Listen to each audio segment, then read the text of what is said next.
Energized show, up the Irish.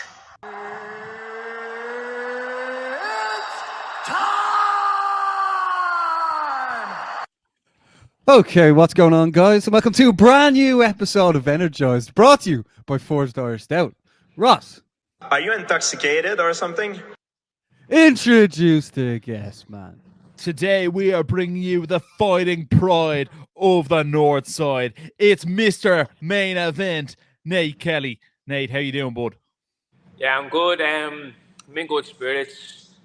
I'm healthy. I'm fit. Just can't complain. Everything's working out in life how I wanted to work out at the minute. So have no reason to be upset or anything like that. So I'm happy out. And that's what we'd like to hear. Yeah, and you're full of acai these days, aren't you?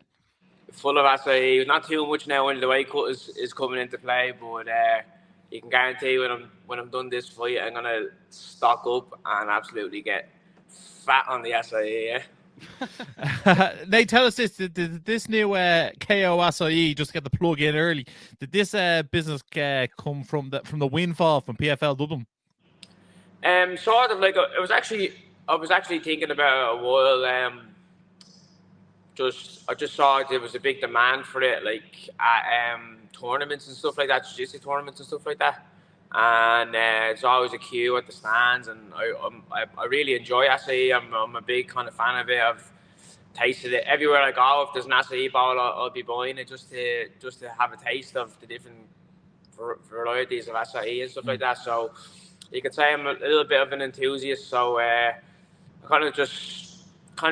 the idea came across my mind, and I just said, "Fuck it, let's just run with it and see what happens." And yeah, it's nothing too big at the minute, boys. Just a little project I'm working on the side, and so we've yet to see how it does and how it takes off. But I'm hoping for it to grow very organically and for it to be a nice little side hustle in the future. The acai guru. I'm sure there's going to be plenty of acai at Bellator Belfast on March 22nd. But Nate, we want to bring you back to being the main event of PFL Dublin just in December. Got from the walkout with Aslan playing. Like what was that the whole week like for yourself? Yeah, it was. I thought the whole week was really focused for me. I felt like obviously because you know the pressure of being the main event in your hometown, and all that comes with that. You know what I mean? I just felt really in the zone and focused. I felt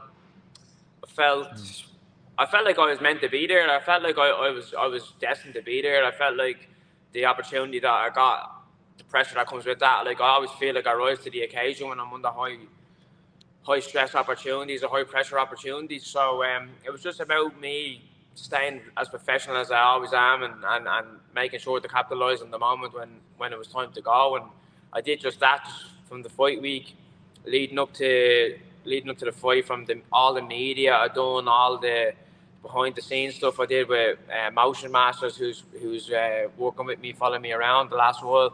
You know, all of that was a real taste of what it's like to be kind of in that kind of high profile, busy, you know what I mean, professional athlete, and with all the media, the cameras, and I got a real taste of what it was like to be a real kind of superstar in my own sense. So yeah, but I loved it. I really enjoyed it all, and like that, give me the high pressure opportunities, and I'll smash them. You know what I mean? And it was just another night for me to show that I'm meant to be at the elite and top stages, and with all the pressure on me, and I feel like I showed it in a nice manner on the night, 100%.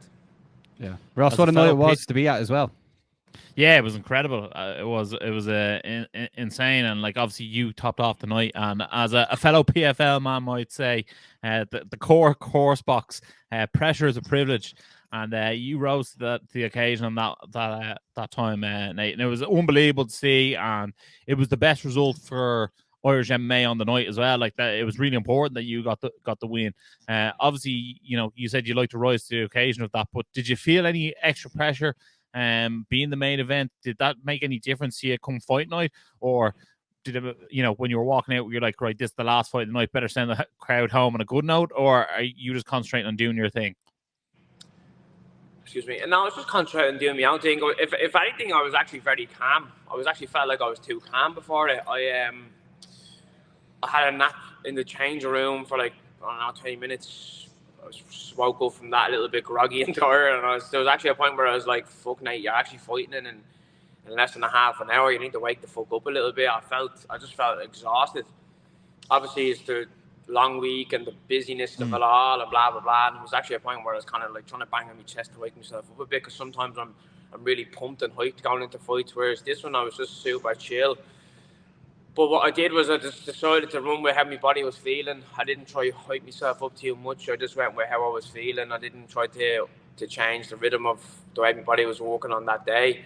Franz actually, obviously, like a few of my team lost, and Franz came back after losing, and he just made a joke. He was like, Jesus, Nate, it's up to you now to save us. And I was like, fuck yous all. He's all losing, putting me under pressure. You know what I mean? For fuck's sake. Like, and we just had a bit of a laugh about it just to lift the spirits a little bit. But, you know, Franz came back to the changing room. There was obviously Will, Kiefer, John, Dave, me boxing coach Steve, and we were all there. And, you know, it was just a nice little bit of a giggle before we went out to face the real seriousness of the situation in having the fight. But I didn't feel, I felt like I kind of owed it to the fans, you know what I mean, since they made their way out there to like have that Irish man winning and end the night in somewhat of a good manner. And then plus as well, like all me like whatever, be friends and family, like, you know what I mean, I really, really wanted to win for them, like, because it was such a big night for them. Obviously, from, like, looking through their eyes, from their perspective, it's me. They know me personally. I'm, you know, a good friend, a family member. They love me to bits, and they're on edge all day, waiting for the big event to come, and I'm last, and their nerves are hanging on by a thread, and I just felt like I owed it to all them to make sure to win. But regardless, on the night, I just felt so calm. I felt like I was meant to be there, and, you know, soon, like I said, I was a little bit tired, but a little bit flat. But as soon as I walked out and heard the fans singing "Crazy World" by Aslan, and I just got a surge of energy through my body. And even Dave, my coach Dave, was like, yeah, because I was so calm before it, they were really liking how calm I was and stuff. And then when I got into the ring, I was like, yeah, you know what I mean? I was like fucking living off the crowd, and I was banging on my chest, and Dave called me over and was like, controlled aggression, Nate, you know what I mean? Don't get too lost in the moment here. But I calmed myself back down there when it was time to fight. But just when I first walked out and everyone was going mad, I was like, fuck it, I'm just gonna hype them up and live in the moment, you know what I mean? Really soak in the energy and try to really memorize it all in the best way I can. Yeah, it felt like a world title fight. The way the atmosphere was, it was fucking unbelievable. Yeah, I was like, where's Nate's belt? I was like, I don't care. Give him one of those made up ones that the guys got the weekend. he deserves it. But no, it was incredible to see, and like it was so well deserved. I suppose following on from that, did you have any questions with the PFL brass afterwards? Like, did they give you any feedback on how they felt the week went, and where they'd like to point you in the next direction? I know obviously you're booked in for Bellator and Belfast, but did they give you any indication what they want to do next with you for 2024? Because obviously, you know, it was in December, so like it's a good way to spark conversations for this year. Didn't have much conversation. I actually kind of knew about the Bellator gig on the Tuesday before I fought. I was talking to Greg, one of the PFL lads who handles me, and he was kind of, because obviously that was my fourth fight in the contract and I have one left now. So he was kind of just briefly was like, look, we might stick it on that Bellator next year or whatever in Northern. And I was like, yeah, sound. Because I was out one fight before the end of the first quarter, which is going to be the end of March. So I was out of fight from then, and he was like, look, we're meant to have a card on around then, so we'll probably try it on that, but we've yet to discuss that. And I was like, yeah, sound. And like I said to Greg, I was like, look, Greg, I'm just happy to be fighting. Get me in. Don't have me sitting on the sidelines. Get me in. Get me busy. If it's on PFL, it's on Bellator. You know me, I'm professional as it comes. I'm gonna jump over to one or the other. Once it's about there, I'll jump on it. You know what I mean? So that's kind of how the Bellator thing came across. Obviously, I have to win this now in a nice manner to then further any opportunities that might come. So I think after this one now we can start to discuss and see what happens. But you know, this would be the first one this year. I don't know if they'll put me into any tournaments this year.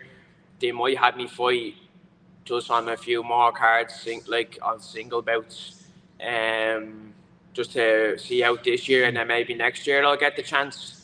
But we've yet to see we've yet to discuss that. That's just me presuming and me just thinking of what might happen. So, but I don't like to think about what might happen, because then you might get disheartened if it doesn't go that way. So yeah, I'm a real go with the flow type fella. So all I can do is win this one and see what doors open for me then. You know what I mean? Yeah, absolutely. And I suppose it's a bit of strange territory at the moment, because obviously PFL and Bellator, they had their event last night, and like, or sorry, at the weekend, and it would almost made sense if that was like sort of it, if that makes sense, and they like dropped Bellator or whatever, and they went forward as PFL. But obviously they're coming on as Bellator. Are you still just directly dealing with PFL people for this Bellator card? Is that how it works for you? Yeah, basically, yeah. I'm just working with the PFL team as per usual, and but obviously I think they'll have like they'll like sub branch it a little bit. So the PFL lads are running it, but they might have a different team now. I've yet to experience it. I'll find out now in March what way it really works, and see what kind of plans they're putting together for the future, and how logistically how things are working, personally with the staff and blah blah blah. But for now, I'm just dealing with the PFL. I don't even really contact them that much. It's kind of it's like, you're fighting this time, okay. This is who you're fighting, okay. Send over your medical and sponsorship stuff, and that's it really. Like, there's not really much communication that goes into it. I don't really think there's a need to over communicate either, because at the end of the day, it's just getting in to have a fight against another opponent. Same as the last four. You know what I mean? All that really matters is that I show up on the night and win, and then from there, when the contract is up, we can kind of discuss what way things are going to work. But yeah, I'm just, like I said, I'm a pure batch chill, go with the flow type fella. Tell me to fight there, I'll fight. Tell me who to fight, I'll fight them. And that's just kind of how I work. So I feel like I'm easy to work with. And in hindsight now, since PFL and Bellator are merging and are merged or whatever, it's probably going to create more opportunities for me to fight. So that's what I'm looking forward to doing, just fighting as much as possible and gaining that experience. I do have one gripe with this card, Nate, and I don't know if you've seen it. I definitely tweeted out at some stage. I'm not happy with your position on the card. I'm not happy that you've gone from main event Nate to on the prelims. I think they fumbled the bag here a bit on you. I think you should be on the main card. I think they made a big deal in Dublin, and they should be continuing to make the big deal and putting you on the main card for Bellator Belfast. That's what I think they should do, and I think they need to right that wrong. They need to fix that. You know what I mean? If they're putting their star power behind you and their stock behind you in Dublin, and you won fantastic fashion, I think you need to be on the main card come Belfast. I think that's what you deserve, and I feel like that's where you should be. Did you take any notice of the current positioning of the card?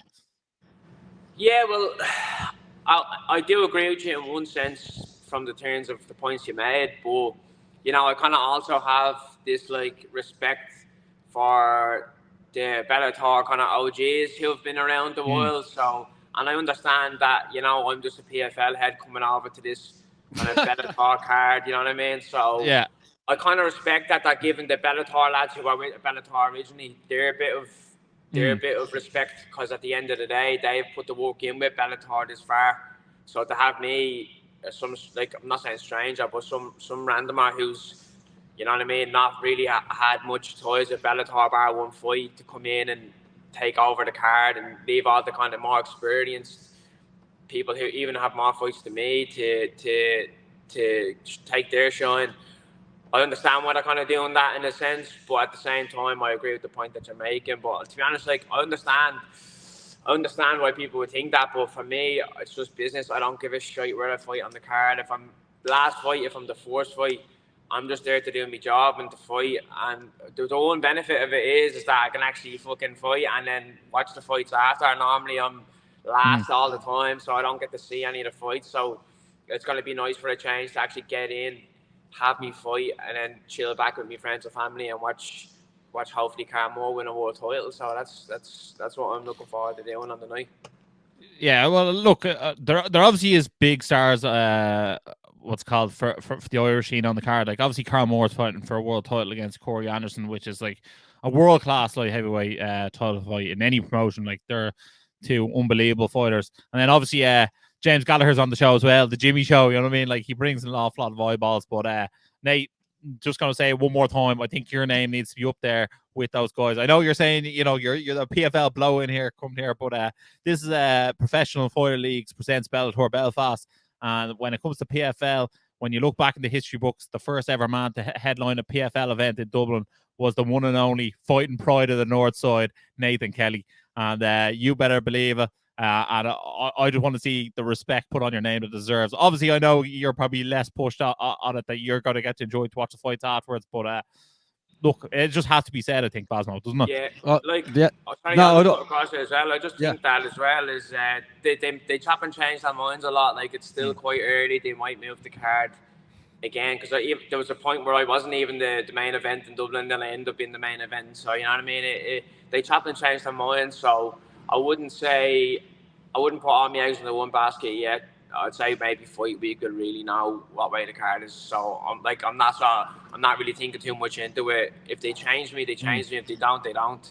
I'm just there to win, and I'll win at any time of the night, whether it's the start of the night or the end of the night. I'll win, and I'll make sure to get that hand raised. You know what I mean? Sorry, Baz, you can go away there.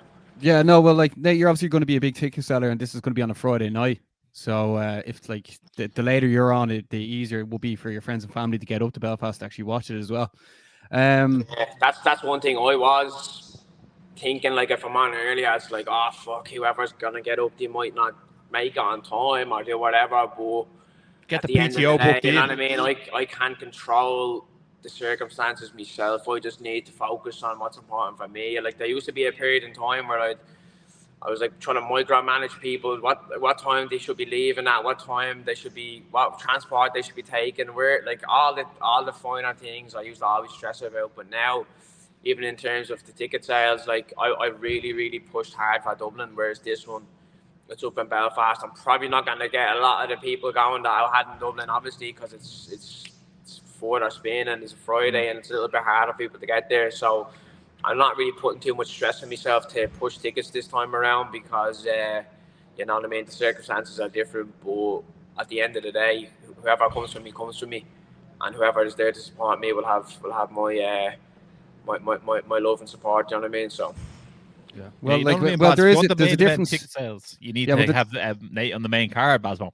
Yeah, well, the Yeah. difference is also being shown on Virgin Media, or else it's going to be shown on YouTube as well. But like as the fight actually comes around, we will know more. Nathan, you're obviously taking on Vikash Singh Ruhil. You're on a 9-fight win streak. What do you actually know about Vikash? Yeah, so I actually, when I fought in the Challenger Series, PFL Challenger Series, he fought the same night as me against James Gonzalez. What do I know? He's actually a really nice, humble, sound fella. It's going to be a shame to try and knock him out. But he's a really nice guy. I have nothing but respect for him. He even let me use his boxing gloves. Isn't that a true way of the martial arts? The warm ups, I only had MMA gloves, so we were doing pads on the week of the fight, just doing a bit of training with Dave in the provided rooms they gave us at the hotel. But yeah, no, he's nice fella, really humble fella, really nice, down to earth fella. But yeah, I just think I'm levels above him. He has obviously way more experience than I have. But I just feel like his last fight was on that night. It was like this time last year, so he's going to be well over a year without being in the cage. And since then, I've had 2 or 3 maybe. So 2, sorry, I've had 2 since then. So this will be my 3rd. And yeah, I just feel like I've just gone from strength to strength. But I do feel like there's a lot of fundamental mistakes he makes, especially in terms of entries and striking and hand position and all that jazz. And I really do feel like this is the fight where I can get a nice clean knockout. And like if I can try like time stamp it or mark my word, I think a nice right, I'll knock him out with a right hand, either right hook or straight right across the jaw. And I think that's the shot that's going to put him away. So I'd like to sign that here. So if it does happen on the night, use her to hear first, but that's the shot I feel is gonna win me the fight. That sounds like a KO finish that should be on the main card, Ross.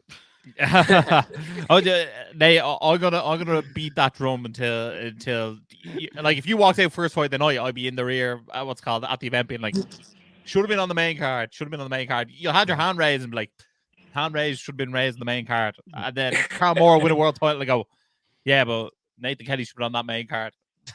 Well, also now that Liam McCourt's fight against Sinead Cavan is off as well, there's a bit more room. So we'll see what happens in the future as well. Yeah, that's what I'm saying. Like everything, the cards are always subject to change. So it's hard to really know, boys. You might catch me on the later end of it, or you might catch me in mid. I don't know, but for now, our second or my second and third or something. But they still have to add more fights as well. Yeah. You know what I mean? Yeah. So they'll fill up the card with other fights and stuff like that. So we'll suss it out soon. But regardless of where I'm on the card, that right hand is gonna do some damage, I feel, in this fight. And there's a few shots that I've been working on, breaking some angles, and I really do feel like if I can catch him clean, it should be a clean knockout. Nathan Kelly here, the shot caller. No bother to him, and a few KO SIEs afterwards. Celebrate. Yeah. Yeah, no, that's absolutely brilliant. For the people tuning in now, make sure to check out Nathan Kelly at Belfast, Bellator Belfast on March 22nd. As we said, it's going to be on a Friday.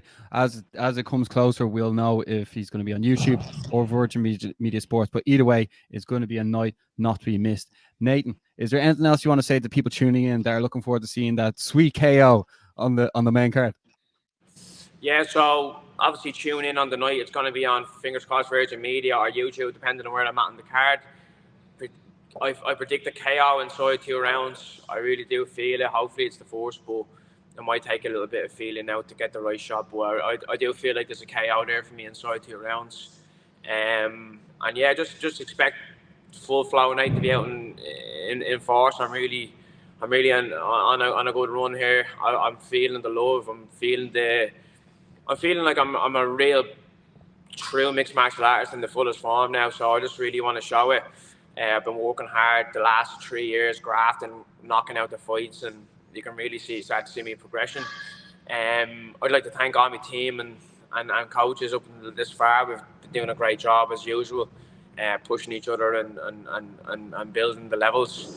I'd like to thank my sponsors coming on for this fight is the Dream Meta and Get Laid Carpets. They're supporting me for this to be on the gear. So I want to give a big massive shout out to them for supporting me, and yeah, just really excited to put on another show and further cement my name in the history of Irish MMA. Perfect. There we have it. The fighting pride of the North Side. Fighting pride of the North Side. They need to start calling me out on the. Anytime I put down that nickname on the ring announcement, they never bleed and do it. So I'm gonna go up there this time. I'm gonna go to Bellator and go and say, you better fucking say the fighting pride of the North Side. They must be thinking, that's too long. I don't want to do that, but I'm gonna make sure next time. Yeah, or else I'll get in and announce you instead.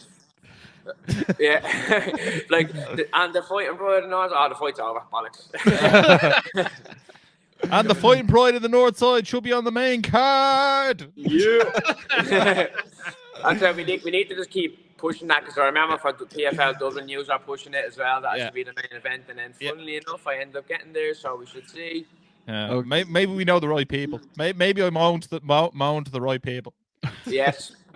There's no shame in that, boys. If I'm benefiting from it, then you should moan away all you need. You know what I mean? Yeah. Well, like at the end of the day, we're MMA fans, so we say we put out there what we actually want to see.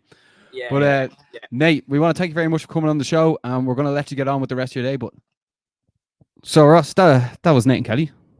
Yeah, he's gone from strength to strength. The fighting pride of the North Side, and we're going to die on that main card hill. Can't wait to see him on. But speaking of well, the thing is, that Bellator Belfast card is a card not to be missed.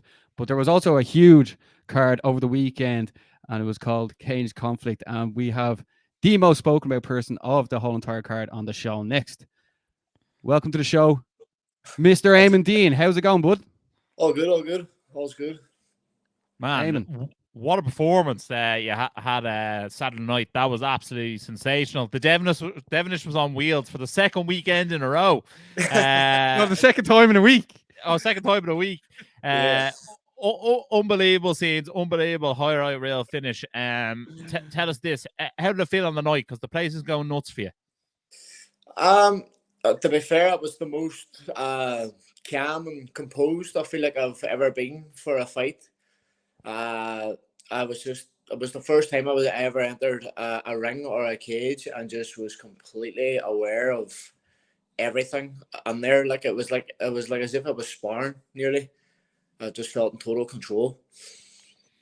And Eamon, that was obviously your second pro fight. First time you beat Troy Gibson. Yeah, Troy Gibson. That was on very short notice. Can you tell us, that was the first time you were fighting under the FAI banner? Like, how did that move go about? So that was my second MMA fight at all. Never mind being pro. So no, I took the Troy fight in 12 hours notice. I was due to have my first amateur MMA fight, but I had about 30 pulleys or something. It was mad, but I just took that fight and then I was getting offered fights on Cage Warriors and stuff, my previous gym, but as soon as I got offered a fight on a big show, I kind of knew that I wasn't in the right position. They moved forward my pro career. I was training with people that was a lot lower, no disrespect, but a lot lower level, a lot younger than me too as well. They were quite young. I'm 29, but they were they were nobody over 20. There were a lot of young people on my previous gym, and I wasn't really getting any hard spars or anybody around my weight or my level. So me and my teammate, we after a show, funny enough, he was defeated by somebody from Cage Conflict. Corey McLaughlin beat James, and we went for a coffee and we talked, and I was just trying to think of ways to try and improve our situation, and we both just sat down and just came to the conclusion that as much as we tried to fight it and fight against it, that FAA is, in my opinion, one of the best gyms in Europe. I've never experienced anything like I have experienced up there, and I just knew, because after the fight with James and Corey, I was always nice and friendly with Pat and Shando anyway, but they kind of pulled me aside and they were just like, look, you boys are always welcome to come up now and spar on a Sunday and stuff. And I was just like, fuck. And I never really gave a thought. And then James said, and me and James was talking, and we were like, I was like, what about going to FAA? And they was like, fuck, do you reckon? And I said, it's the place to be, really, isn't it? Yeah. It's worth the travel. We go up 5 days in a row, so it's worth the travel, do you know what I mean? But as soon as I walked under the doors and looked at the facility and trained with them after the first night, don't get me wrong, I was putting my place for the first couple of Who puts in your place? I was humbled. Everybody performed the cue. Everybody humbled me, but no, but to be fair, everybody welcomed me with open arms, and there's no egos whatsoever. They were just all so nice to me, and it's as if I've been there from the start, and they took me under their wing. And it's a privilege and an honor. They train in that gym, and they train under Pat and Shando, and they train along with Reese McKee, Corey, fucking Paul Hughes. There's that many people. I could be sitting here all day telling you everybody up there is world level. Yeah, and then did you think the day you first walked into FAI, you would then go on and headline their next Cage Conflict show? I couldn't believe it. It was meant to be a co-main event, and then the tragedy happened to Ryan. Then, and I was just it was a crippling time for everybody in the gym. Everybody was like, I was nearly going to give it all up. Because I have a young family, you know what I mean? I have a fiance and a wee girl, and she's coming 5, and then just seeing everything that happened to Ryan and him with a family and a wee daughter as well too, and it just kind of put the fear in me a wee bit, and that's where I have to pay a lot of respect to Shando and Pat. They really went above and beyond for Ryan, and they went above and beyond for us boys, because the morale in the gym was very low. Everybody was nearly kind of, how can I explain it? They were they were nearly feeling guilty for training and being able to train, and like, and nobody, I don't know, it was just a weird, it was a weird kind of phase, and then they kind of brought us out of it, and then I got offered the opportunity to be main event then, and of course I was going to go out and I was going to do it all for Ryan and put on that show for him, like, because he would have done it, so I had to go out and do it for him, and it was amazing. It was honestly one of the best experiences of my life.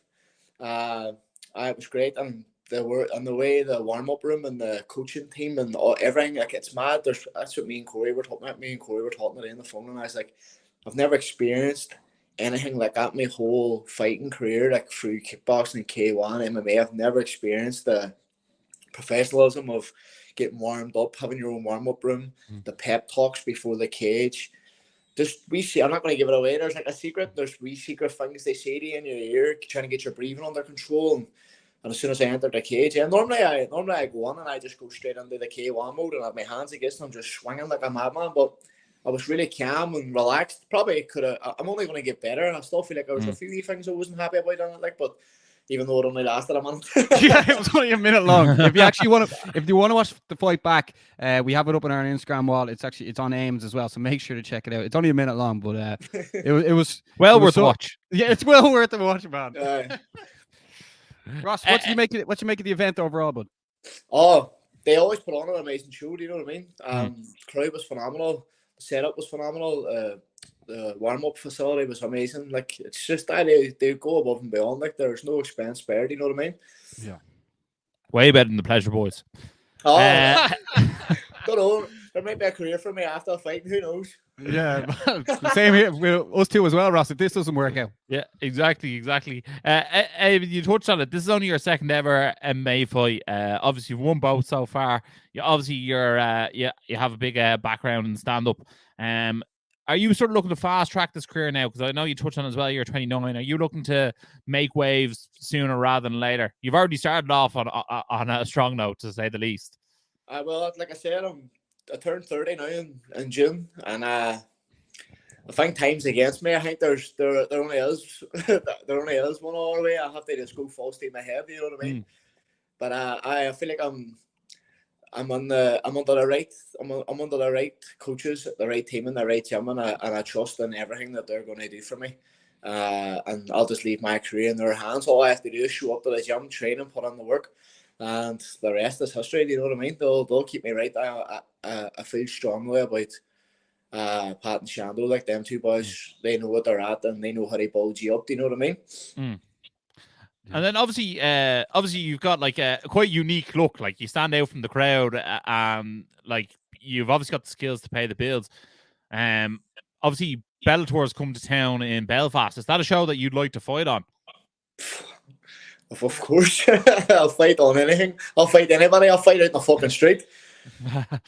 No, it's just one of those ones where I've always felt with Bellator and now the PFL, you know, I mean, they've never had Fight Academy Ireland fight on their cards, and someone like you who's you know, early in their pro career but like has the fight experience could be the perfect person to build that relationship back up and get someone on that card. And obviously your style is incredible to watch as well, like some of the spinning kicks that you throw, and just everything with bad intentions is just absolutely beautiful to watch. I was trying to work if there's actually a video of me warming up, and you can see me throwing the calf kick, the spinning back kick, and the flying knee, and I've done every one of them in the fight. And I got, to be honest with you, I was more ready, like, my walkout kit was blood splatter, and I really wanted to, it's going to sound bad, but I really wanted to fucking open him up. Do you know what I mean? I really wanted to hit him with a few elbows and stuff. But that's like, I really wanted to get the elbows on, but like, it's just fucking, the calf kick, that was the first time throwing calf kicks in a fight, and they fucking wrecked his leg. So I was ready to get the elbows off as well too. So we'll get it. Yeah, well, you are the new Cage Conflict welterweight champion. For people tuning in now, Cage Conflict 13 will be back on May 18th. And is that something you're also looking at as well, or are you looking at other organizations? Because obviously FAI have like links with Cage Warriors. Like, what sort of way do you want to direct your career for the rest of this year? I just want to keep myself like now. I feel like now I'm in a better position with my weight than I was before. Like this weight cut, I got my shoulder slightly dislocated 2 weeks before Christmas, and so I went from like 84 kilos up to 94 kilos. And then and then it was, I only, like, when I was starting when I started trying to diet properly, I was like 94 kilos. I think I was 5 weeks ago, I was 94 kilos. And I weighed in at 76.6.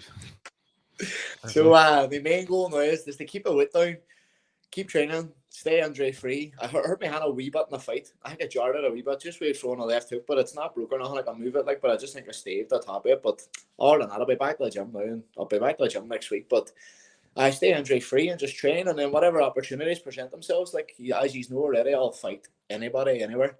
So any show or anything Pat and Chando feels like it's the best option for me, that's what I'll do. I'll trust their guidance. Do you know what I mean? But I'm ready for anything and anybody. Yeah, absolutely. I think the promotions should be clamoring for you, to be honest, Eamon. And I think like you have star quality about you, and that's something that any promotion would love to get. Like you can see from the reel we posted, you know what I mean? Like people were all over. You can always sort of tell when you post someone's fight whether people are interested in or not, and like you're one people are very interested in. So like that's what people want to see, and we hope to see you sooner rather than later, as long as the hand is all okay. That's all good. One thing you touched one thing you touched on earlier was the move to FAI. Obviously, you said you were humbled very, very, very quickly, but how much do you feel like your game has improved since joining there? And like on the daily, how much are you taking in from them? It's massively changed my game. As I said, I was more of like I'm a pressure fighter. I do like they put pressure on, but they're teaching me to be more calm and relaxed. Like I don't need to take as much damage. Where I would have took some damage, they inflict more damage. Do you know what I mean? Like I would have took a few stupid shots where I feel like I was more calm and composed. And either my games come on massively. Like I barely done much wrestling. It was more like off my back jiu-jitsu stuff. And up there, like there's so much they learn. Like, and there's a system to every single thing. Like we'll go through a system of one maneuver for like I've got a couple of months, and then you'll move on to the next thing, and then. Even the striking as well too, like the striking up there is phenomenal. Everybody's like you can see it with all the FA fighters. They're like, they're like dynamic. They can fight off both stances. Like they're really elusive. Everybody's striking and grappling's on point, and it's down to the coaches and the coaching team too, like as well. And my game's improved massively up there, and all the boys up there, all the pro fighters and stuff, like that's what I'm trying to say. There's no egos. Like if they see something that I'm doing wrong, they'll help me and they'll correct me and stuff as well too. I'm actually decent at grappling. I actually have a decent jiu-jitsu game. I just don't get the fucking show it. Just put boys to sleep too fucking soon. Yeah, well, I'm pretty sure everyone who you ever fight, their goal is to test out your jiu-jitsu game. It just doesn't work that way. We have to try and get past. We have to try and get close to me first.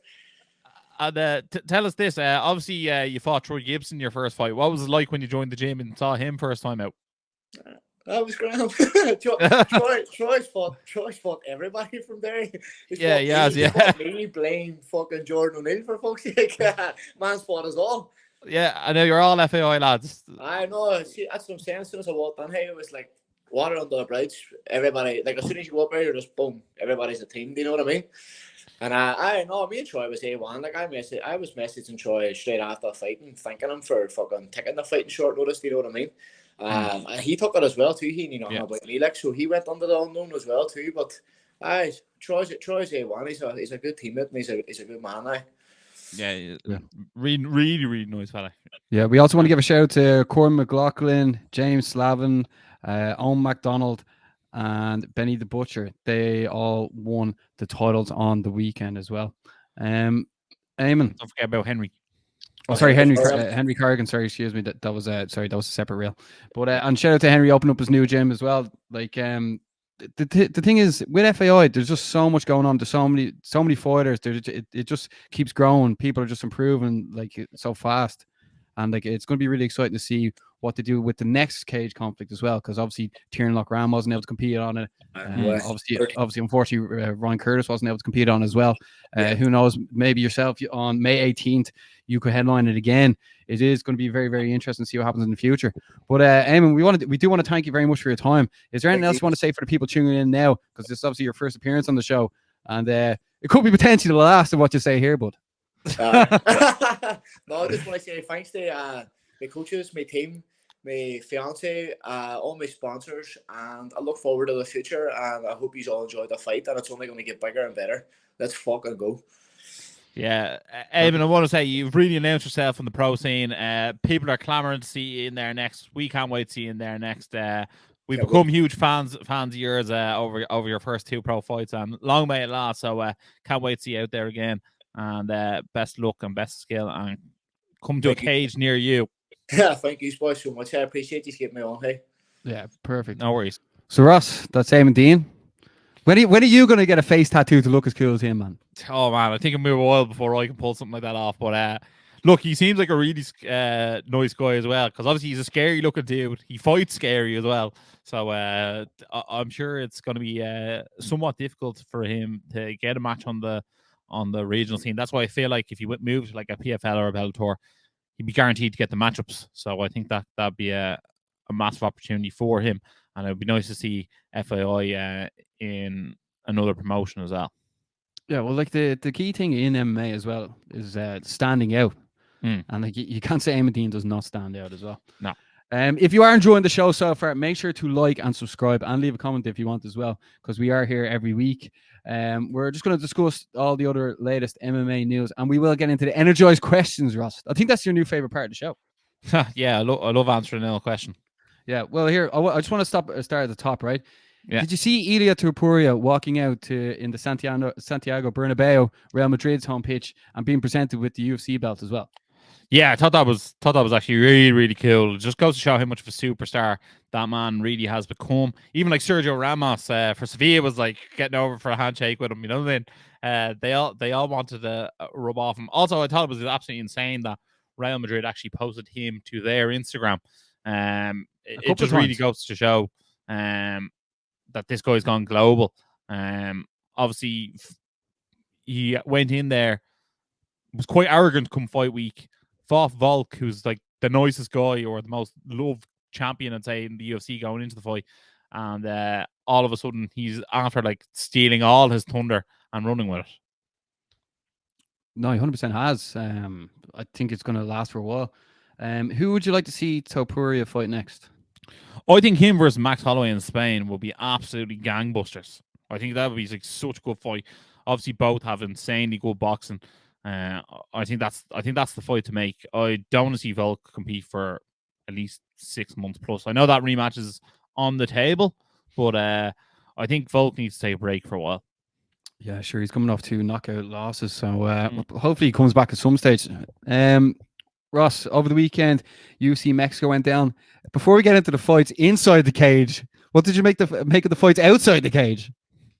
Well, there was one guy in a black shirt. He was like just knocking people out left, right, and center. He was just throwing this left hand that was like absolute cinder block, and he was like, it reminded me. I thought it was cage conflict for a second. It reminded me of some sort of viral video that. Do you remember there was a guy in a nightclub? He was knocking everyone out like left, right, and center. But I also did laugh that that guy knocked everyone out, and then I saw one of the angles. I don't know if you saw this, but like this guy was like sort of falling over chairs, and then stood up, and then it was like, "Come on, let's have it." But like, he didn't throw one punch. It's funny to see. That chap must have thought he was me there.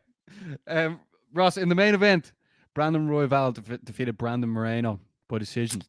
Yeah, I think Brandon Royval's going to get a rematch against Pantoja, and it could be the headliner for UFC 301 in Brazil. If UFC want to go that route, if he's fit and healthy to do it, then that looks like it could be a very good shout. Fair play to Brandon Royval, because I feel like I would say to sum up his career previous to this fight he was always the bridesmaid, never the bride.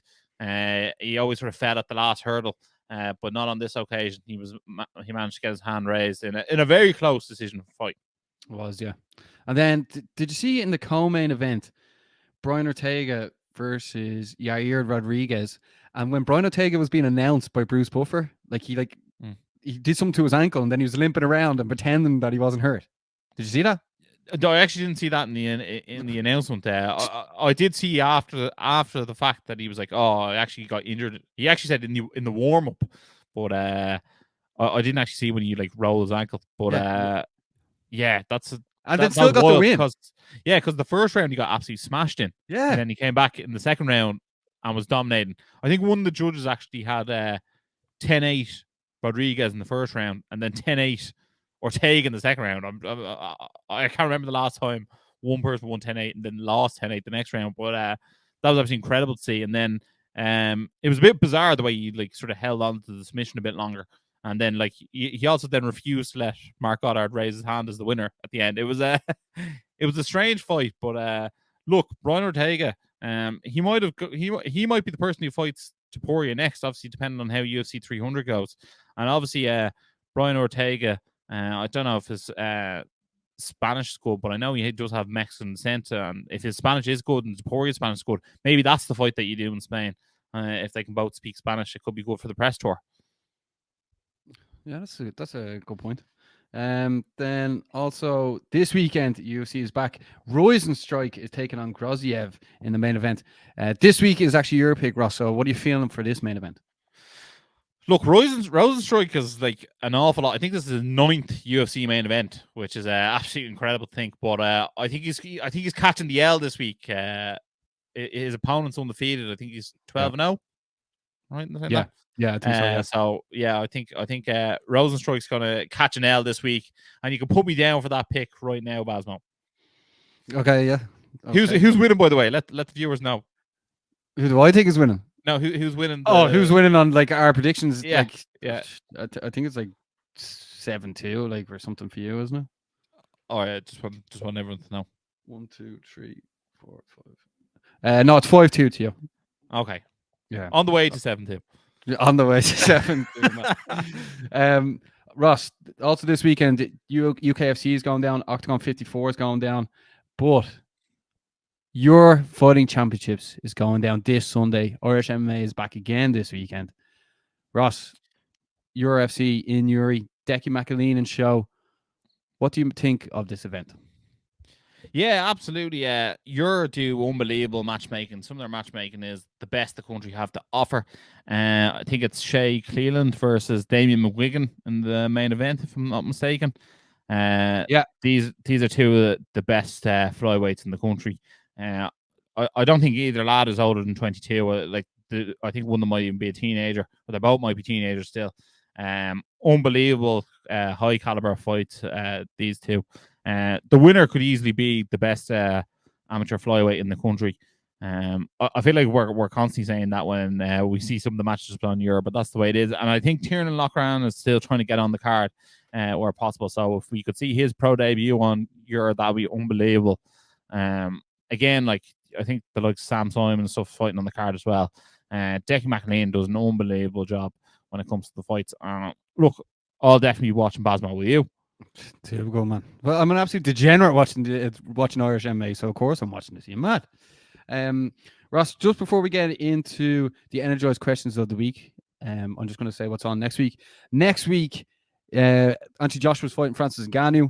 Clan Wars is going to be going down in Belfast, and UFC 299 O'Malley versus Cheeto Vera is going to be going down as well. So next week's show is going to be a big one as well. So we'll have to see who the next week's guests are. But also, we want to thank the two lads coming on today because, look, like these are the people the people want on the show. So they were invited on the show. Ross, Energized questions, right? Here we go. You ready? I'm ready. Okay, you look a bit nervous. Really nervous. Can you confirm you're not in a cave? Not in a cave. Okay, grand. Here we go. Who stole the show A Cage Conflict, Ross? For me, it was Amon Dean. That win was phenomenal. I thought he looked really, really good. Gone in 60 seconds. It was a fantastic KO win. It's what the crowd wanted to see, and he let them all go home happy.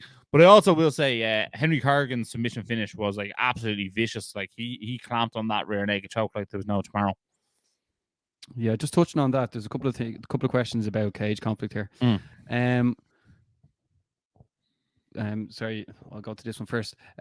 James P. Shannon asks, would love to see Eamon Deane versus Owen Sheridan fight.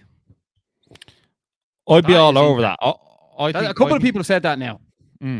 I think that's the fight to make for Bellator. Owen Sheridan versus Amon Dean. Make it happen. Owen Sheridan's over doing elbows with Johnny Bones Jones over in Bangtao. Amon Dean's fresh off a win. Owen Sheridan's constantly saying he's struggling to find people who will fight him. Amon Dean will definitely fight him. And I think that'd be a phenomenal fight to make. FAI versus SPG. It's a rare you get that those two fighting each other. So I'm here for it. Yeah, I think Owen Sheridan's going to be fighting at Cage Legacy 21 as well. But look, yeah, but that'll be a great fight. Would he turn that down? I don't know. That'd be a great fight. Like, I mean, like, who wouldn't tune in to see that? And like, both lads have big audiences as well. Jared McAleeden asks, when's Henry Corrigan coming on the show? He's barred, man. He's barred, isn't he? Yeah, he's too busy opening gyms, isn't he? Yeah. But I'm sure we'll have Henry on at some stage in the future. But especially if he keeps on winning the way he's winning, unbelievable scenes. But I'm sure we'll have Henry on at some stage. Yeah, no, definitely. Yeah. Well, the thing is, when you're doing a show, if you have two guests on talking about the same thing, people are going to be less interested. So we like to mix it up a bit. But Ross, just touching on Henry Corrigan, what do you think's next in line for Henry? I honestly think he could fight on one of two things. I think, could he fight in Cage Warriors Dublin in April? Absolutely. Or could he potentially fight on the next Cage Conflict card as main event or co-main event? I think they're two great possibilities. So fingers crossed we see him sooner rather than later, because when you see someone with such a dominant first round finish, you want to see them turn around quick enough. Yeah, and like that crowd is absolutely wild. Like just watching the fights. Oh, like some of the Apex fights you watching it, like it's a bit dead, you know, and then you see the Devonish and absolute wheels, like, you know what I mean? People still having withdrawals from the Pleasure Boys. That's a future career for us as well, Ross. Definitely. Write that down. Al Colosi asks, Ross, cheesesteaks or pizza? Al's gonna hate me, but I'm gonna say pizza. What about a cheesesteak on a pizza? That could be the new thing. That could be a new thing. Yeah. And then we have a couple of questions about Cage Warriors Dublin, Ross. DH Newman asks, will Paul Hughes main event the Cage Warriors Dublin show? And also Spear in Detail asks, who's your thoughts to headline Cage Warriors Dublin? So I suppose we found out that it won't be George Hardwick versus Paul Hughes, because George Hardwick's booked, I think, for the 30th of March. So the following week, Paul Hughes, will he fight there? I think the closer we get to that date, the more likely it is. Obviously, he's going to be fighting at lightweight again. I'm not actually 100% too sure who he will fight. Maybe he fights Lias. Is that how you say it? Yeah. Who George Hardwick previously fought, for the title. Maybe someone like him, or maybe they bring in someone from, maybe an ex-UFC vet or something like that, to fight Paul Hughes. How he has that on his record. You know what I mean? Maybe that's the ticket he needs to punch. Yeah, but the thing is now, if you go onto Cage Warriors website, Paul is no longer there as the featherweight champion. Yeah. No, this fight's going to be a lightweight, his next fight. Yeah. Yeah. So I think, like, if you can find a former UFC lightweight for Paul to fight, I'll be here for that. Yeah. No, same here. It's just I think that's what he needs to do now. Now he needs to beat someone who's maybe been in the UFC. Is that the ticket he needs to punch? Who knows? I feel like he's punched all the tickets he needs to punch, but, like, again, we're looking for a new narrative to get him there. Yeah. He's over in Kilcliff right now training as well. And Cage Warriors Dublin is 5 weeks away. So we'll see what happens there, Ross. That's actually all the questions. I have one for you, Baz. Honest opinion on PFL versus Bellator. I thought the show was good. I thought the matchups in the very end, fights fell off. That happens. some fighters were fighting different champions in different weight classes as well, which is confusing because like we know ourselves, we cover the we cover MMA every week, and sometimes it's not that straightforward for us to cover. So you can only imagine what goes down when, like, say our parents tune in to watch the shows. You know what I mean? They're really not going to get into. Yeah. I think the main event, the way it was won by Ferreira. Yeah. After about 30 seconds, and now he's fighting Francis Ngannou. Or that is he? That date hasn't been confirmed yet, but at least they can bring Ngannou back into the picture because obviously he's fighting next week against AJ.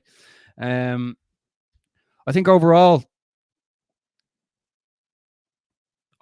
I think overall, what do I think? I think they could have done with some fans there, maybe a bit more, like more fans, but like they don't really have. Like when I look at PFL and Bellator, I think their biggest market is actually Ireland. Yeah, I personally think it was missing a few things. I think it was missing more of a build-up to the show. I felt like being in Saudi gave it less of a build-up, but obviously the Saudis are investing in the product, so you have to sort of give them a show over there. I felt like the Ngannou thing was just like a little last-minute spin. I don't believe he's going to fight Ferreira next. I think he's going to fight Joshua. I just don't see him fighting Ferreira next. Like, why didn't they do a face-off between Ferreira and Ngannou afterwards in the cage? Thought like that was like an easy no-brainer. But Ngannou had already left, so I was like, what's the story with that? Why didn't they get John Jones into the cage? Yeah, I thought obviously they flew John Jones over, and that was there. Like, they should have probably got a face-off of him and Ngannou at some stage just for social media clicks. It would have done well. And then, like, obviously the show itself, Bellator sort of dominated against PFL, which I think a lot of people sort of expected.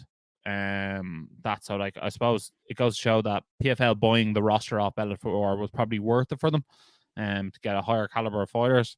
But I didn't feel like there was much of a story being told. And another thing I didn't like is, I don't know if you noticed it, but like there was sort of like a purple dim on the cage as they were showing the fights. It wasn't like as clear the picture as it normally is for like a Bellator event or for a UFC event or even a PFL event. That I thought was a bit darker than normal. Maybe it's just the stadium and the lighting, but and that was great. And I felt like also at times there's a lot of bumper stickers all over the screen as opposed to the canvas. I felt like in like each corner there was like a bumper sticker, and I was like, get rid of that. It wasn't as clean as I expected to be, to be honest. Like, I think they're not a finished product. They still have quite a bit to learn. I feel like I'd be doing a disservice to them if I just told them it was great and well done. I think you have to be honest about these things, and they're my critiques of it, to be honest. Yeah, well, the thing is, where did they go from here? It's like PFL is back on the 7th of March in Paris, and like that's in a proper stadium now. Yeah, Core Stadium, Core Arena. Kanye West was playing there last night. Oh, really? Yeah. Yeah. And then Bellator Belfast is the next show for Bellator, so it's going to be interesting. Like, is that going to be an annual thing? Who knows? Like, did it meet their expectations? I didn't really see too many people sharing stuff. Like, I mean, that's how you sort of gauge the popularity of the event. It's going to be like, look, it's going to be interesting to see what they do. I remember I put the poll out during the week, seeing what fight people were most interested in, and like comparing the PFL versus Bellator fights compared to the cage conflict fights. It was chalk and cheese. Like, but obviously, I think they have our audience is Irish, They have a lot to do to win the fan base over. It is possible, but they have a lot to do. But look, we'll see what their next steps are. I think the European series is doing better than the American series, to be honest. But look, all will be revealed, and we'll see what happens with PFL and Bellator. I think they need to merge them sooner rather than later, as opposed to run them as separate bands. But look, maybe we'll get into more of that next week in the build up more to Bellator Belfast. Basil, anything else to say before I tell people to like, share, and subscribe? No, just want to thank Nathan Kelly for coming on the show as well. He is one person to watch out for. Like, the way he's fighting back on Bellator now, he's a PFL like athlete. It's gonna be really interesting to see what happens next for him. Amon Dean, like we were watching him ever since he turned pro, beat Troy Gibson, because nobody saw that coming really. Well, although it was only like no one knew about the fight until like 12 hours beforehand. But the look and when you see someone like that just so covered in tattoos and all, it's there's not many people like that in Ireland fight. No, like definitely not. He's definitely in his own lane there. And then Cage Conflict, like what a show. I mean, like everything Pat and Liam are putting into those events, like what's most important is the crowd are loving it as well, as much as the fighters. And the way you see the fighters going with their belts, go and see Ryan Curtis after was a lovely touch. And like long may it continue. Ross. There you have it, guys. Unbelievable week of mixed martial arts. We'll be back again next week. For those who are still watching, make sure to like, share, subscribe, and as always, stay energized. Energized show, up the Irish.